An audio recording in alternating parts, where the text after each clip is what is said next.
The Murder of Shana Grice, Why Police Attitudes Must Change. By Vicky Richardson, Head of Civil Liberties at Huggle Solicitors. Shana Grice was killed by her former stalker boyfriend in August 2016, despite repeatedly reporting her concerns to Sussex Police. Instead, officers gave Shana Grice a penalty notice for wasting their time.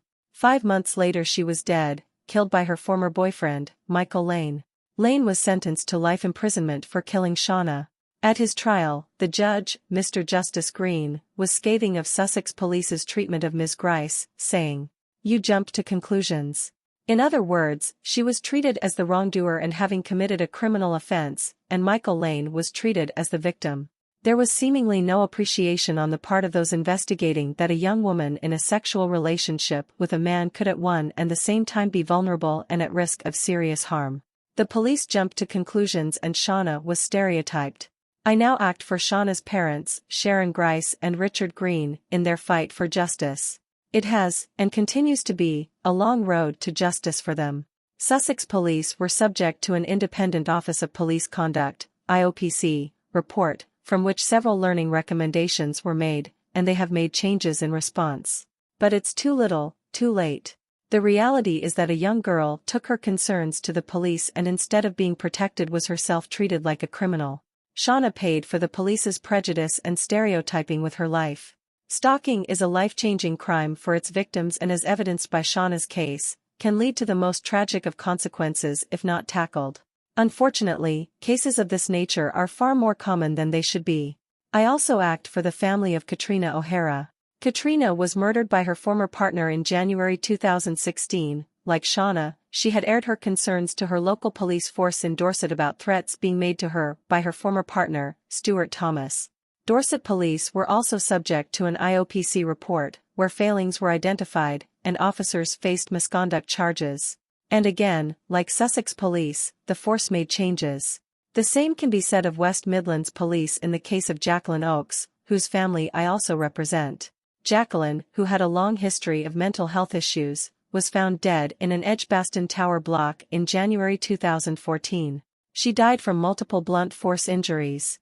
Her former partner Marcus Musgrove was found guilty of her murder and sentenced to a minimum of 18 years in July 2014. During the previous 10 months, a catalogue of verbal, physical and sexual abuse and harassment by Musgrove were reported by Jacqueline and her friends to West Midlands Police and various support services.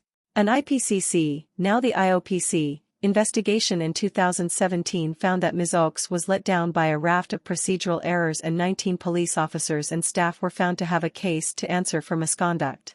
In Shana's case, 2 police officers faced charges of gross misconduct. PC Mills, who has now resigned, was found guilty of gross misconduct for failing to adequately investigate a complaint made by Shana after Lane let himself into her house with a stolen key and entered her bedroom. Had he not resigned he would have been dismissed. More worryingly, however, was the charge against PC Trevor Godfrey. It was Godfrey who concluded that Shana's complaints were dishonest and shockingly issued Shana with a penalty notice for time wasting. At a recent disciplinary panel, his charge for gross misconduct was downgraded to misconduct. As if that wasn't bad enough, at the disciplinary hearing, Shana's parents were subjected to a character assassination of their daughter by Godfrey as he attempted to clear his name. Speaking after the hearing, Richard and Sharon said, Godfrey's testimony only proved his discriminatory attitude, even accusing Shana of coercing Lane. We can barely believe what we have heard.